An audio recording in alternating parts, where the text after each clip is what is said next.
The Joe Rogan Experience. But you don't want to. That's the thing. It's like we've got to train people to just not talk out loud. Just like you don't do in the movie theater, don't do it at a comedy club. And don't talk to the comedians either. Don't just talk at them. Well, do you think, I mean, what do you think about all these crowd work clips? Don't you think we're breeding this? I feel 100%. like it's a very bad situation. It's not a bad situation because it's just how they do it. Some people do it that way. But it makes the audience want more of that. I was talking, my niece just went to college and she has a roommate who's like 18 years old. She's like essentially a high school kid. And she was like, what do you think of crowd work? And I'm like, it's so crazy that like teenage kids are like, oh, crowd work. Like, well, because those are the clips you could put online because it doesn't burn your material. Right. Because it's a unique moment. Right. But sometimes I feel like there's comics going up there just trying to get those moments. They definitely are. Annoying. And then the audience thinks like, oh, I'll be part of this.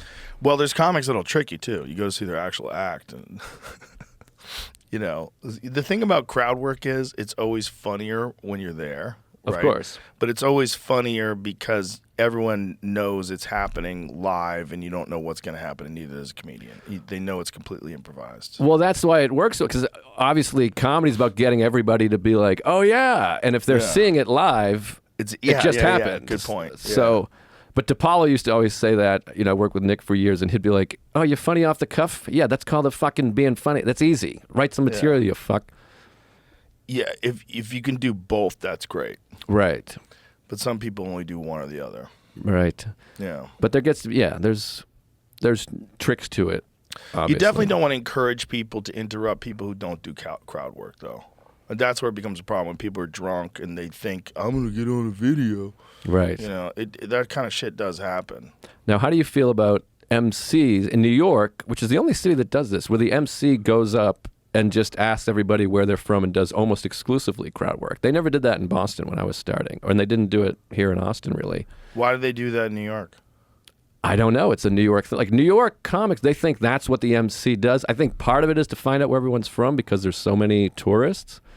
But most MCs in New York just do a lot of crowd work. And I've heard people even be like, I don't like hosting because I don't do crowd work. And I'm like, well, you don't have to. Just fucking go up. Does anybody not do crowd work? Does anybody just go up and say, hey, what's up, everybody? How you doing? Let me tell you about my day.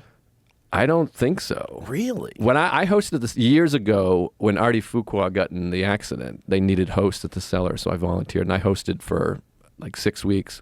And I felt like I was the only one that just went straight into material, which I think is better because I find the audience, if they're, you know, when they're settling in and ordering and getting their drinks and whatever, figuring out who's sitting where, if you look up and the comic is talking to somebody, they're going, okay, it hasn't really started yet. He's talking to that lady.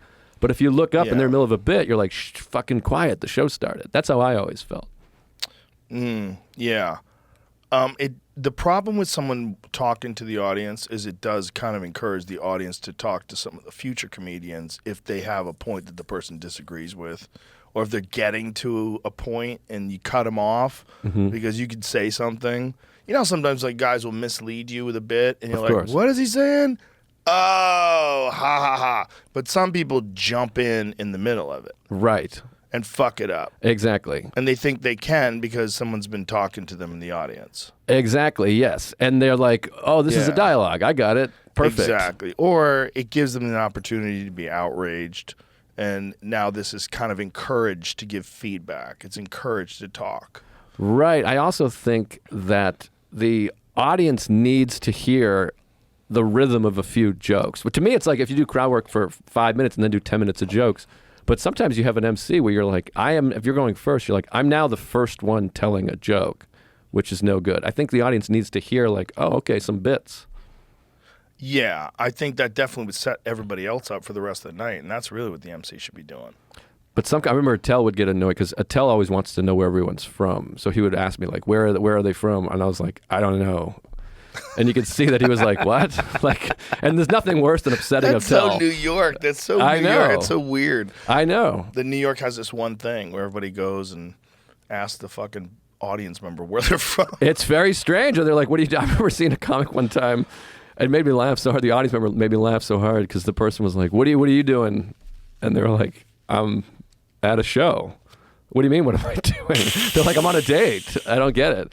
I just never, to me, it's like, we're supposed to be doing a show. I don't get why. I don't care what the audience is from or what they're doing.